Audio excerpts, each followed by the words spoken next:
სურს ღიად გითხრათ, რომ დაინტერესებული ვართ სლოვაკეთისა და რუსეთის ურთიერთობის სტანდარტიზებით. გთავაზობთ კომისიების შეხვედრას, რაც შეიძლება მალე. მივიდეთ იმ მდგომარეობამდე, რაც ტიპიურად ითვლებოდა ჩვენ ქვეყნებს შორის ურთიერთობებში, მათ შორის ეკონომიკური თვალსაზრისით. მოვძებნოთ საკითხები, რაშიც ჩვენი ქვეყნები კარგად თანამშრომლობენ. ჩვენ რეგულარულად ვიღებთ ბუნებრივი აირს თქვენგან, მოცულობები იზრდება. ჩვენ ძალიან ხისტად პასუხობთ ჩვენს ინფრასტრუქტურაზე თავდასხმებს, რასაც ახლახან ჰქონდა ადგილი. მე პარასკევს შეხვედრა მექნება უკრაინის პრეზიდენტთან უჟჰოროდში და სერიოზულად დავაყენებ ამ საკითხს მასთან. შეუძლებელი ასეთი თავდასხმები გაგრძელდეს იმ ინფრასტრუქტურაზე, რომელიც ამდენად მნიშვნელოვანია სლოვაკეთისთვის. ჩვენ დაინტერესებული ვართ რუსული გაზისა და ნავთობის შეძენით.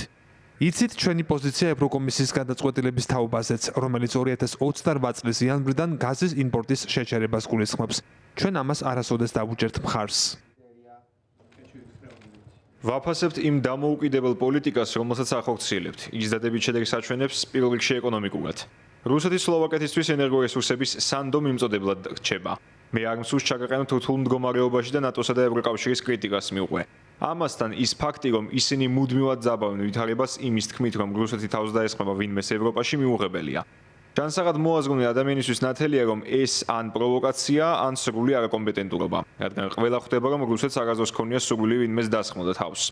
კონფლიქტი უკრაინაში ჩვენს აგრესიულ ქმედებას არ უკავშირდება, არამედ უკავშირდება იმას, რომ დასავლეთმა ხელი შეუწყო სახელმწიფო გადატრიალებას უკრაინაში. ამას მოყვა მოვლენები ყირიმში. რუსეთი კი იძულებული იყო დაეცვა მისი ინტერესები და მისი ხალხი. სხვა მიზანი ჩვენ არ გაგვაჩნია. ნატოს მეშვეობით ხდება პოსტსაბჭოთა სივრცის ჩაყლაპვა და გვიწევს ამაზე რეაგირება.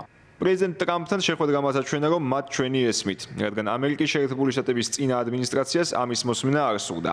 ახლა ურთიერთგაგებაა და იმედი გვაქვს, რომ ასე გაგრძელდება. რაც შეეხება რუსეთის აგრესიულ გეგმებს ევროპაზე, ეს უსაფუძვლოა. გეტყვით, რომ უკრაინის ევროკავშირის წევრობაზე წინააღმდეგობა არასოდეს გამოგვითქვამს, ნატო კი სხვა საკითხია. აქ რუსეთის უსაფრთხოების ხანგრძლივადიან უზრუნველყოფას ეხება საქმე და ეს მიუღებელია. ბუნებრივია უკრაინის გადასაწყვეტია როგორ უზრუნველყოფს უსაფრთხოებას, მაგრამ ეს ხვისი ქვეყნის უსაფრთხოების ხარჯზე ვერ მოხდება.